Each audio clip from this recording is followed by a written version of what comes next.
Now the second test. So to save time, I'm going to select all this code, duplicate it.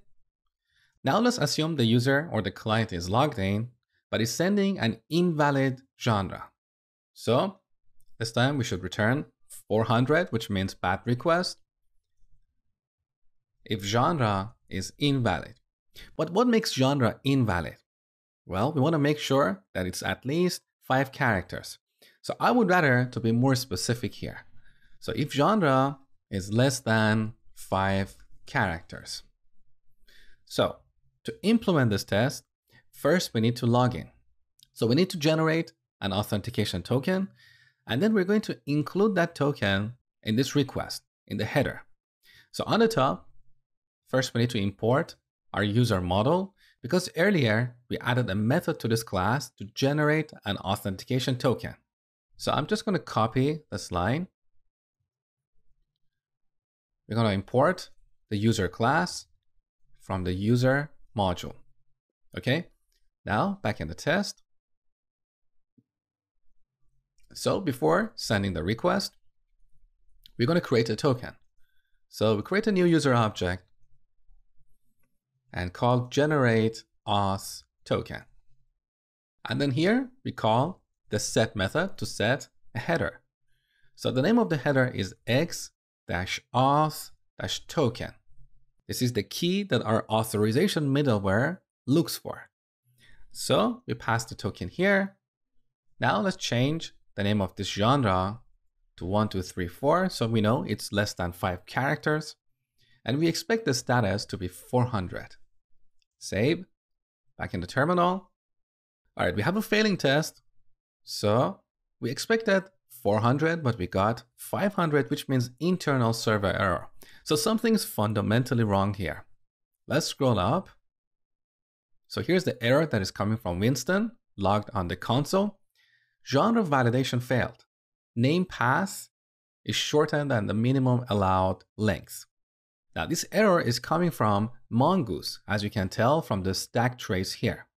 But in this case, we expected Joy, our validation library, to kick in and validate the request. So we shouldn't really hit the validation logic in Mongoose models. So let's go to genre.js. This is our genre schema. You can see minimum length is 5 characters. And here's our joy validate function. Note that here I set the minimum to 3 characters. So this is another benefit of writing tests. You catch these kind of errors before deploying your application to production. So let's change this to 5. Now save, back in the terminal, all tests are passing. Beautiful. Now by the same token, we should not be able to send a genre that is more than 50 characters. So let's write another test for that.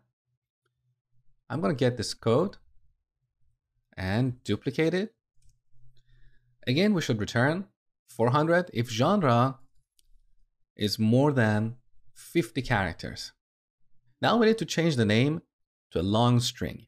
We can hard code a long string here, but that's ugly. So let me show you how to dynamically generate a long string. So here in the terminal window, let's just run Node. Now here we can execute JavaScript code. So I'm going to new up an array of 5 elements and then join these elements using A. See what we get? We get 4 A's. Because we have 5 elements in this array, so we'll put A in between each element, and that's why we get 4 A's. So the length of the string we have here equals the number of elements in the array minus 1. In other words, if we want a string that is, let's say, 51 characters, we should have an array of 52 elements because our separator will be in between these elements. So back in the code, here we can generate a name, new array of 52 characters, and then we join these elements using A. Now we replace name with this name. Save.